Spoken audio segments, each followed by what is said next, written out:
Chapter 12. Devotional Service. Arjuna inquired, which are considered to be more perfect, those who are always properly engaged in your devotional service, or those who worship the impersonal Brahman, the unmanifested?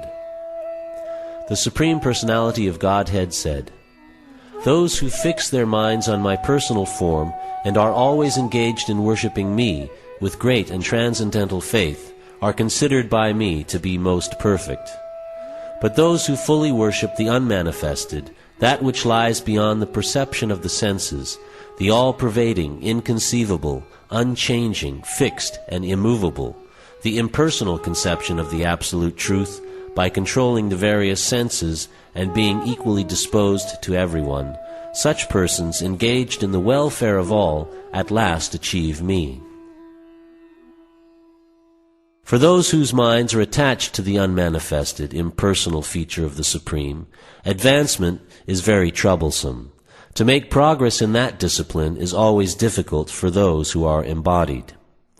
But those who worship me, giving up all their activities unto me, and being devoted to me without deviation, engaged in devotional service, and always meditating upon me, having fixed their minds upon me, O son of Pritha, for them I am the swift deliverer from the ocean of birth and death.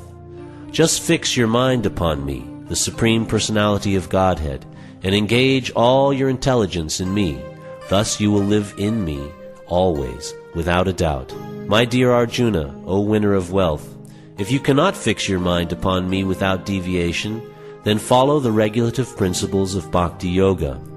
In this way develop a desire to attain me.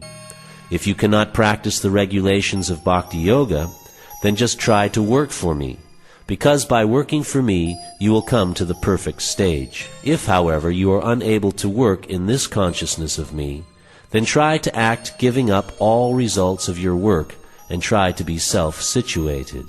If you cannot take to this practice, then engage yourself in the cultivation of knowledge. Better than knowledge, however, is meditation, and better than meditation is renunciation of the fruits of action, for by such renunciation one can attain peace of mind. One who is not envious, but is a kind friend to all living entities, who does not think himself a proprietor and is free from false ego, who is equal in both happiness and distress, who is tolerant, always satisfied, self-controlled, and engaged in devotional service with determination, his mind and intelligence fixed on me, such a devotee of mine is very dear to me. He for whom no one is put into difficulty, and who is not disturbed by anyone, who is equiposed in happiness and distress, fear and anxiety, is very dear to me. My devotee who is not dependent on the ordinary course of activities, who is pure, expert, without cares, free from all pain, and not striving for some result, is very dear to me. One who neither rejoices nor grieves, who neither laments nor desires, and who renounces both auspicious and inauspicious things, such a devotee is very dear to me. One who is equal to friends and enemies, who is equipoised in honor and dishonor, heat and cold, happiness and distress, fame and infamy, who is always free from contaminating association, always silent and satisfied with anything, who doesn't care for any residence, who is fixed in knowledge, and who is engaged in devotional service, such a person is very dear to me. Those who follow this imperishable path of devotional service and who completely engage themselves with faith, making me the supreme goal, are very, very dear to me.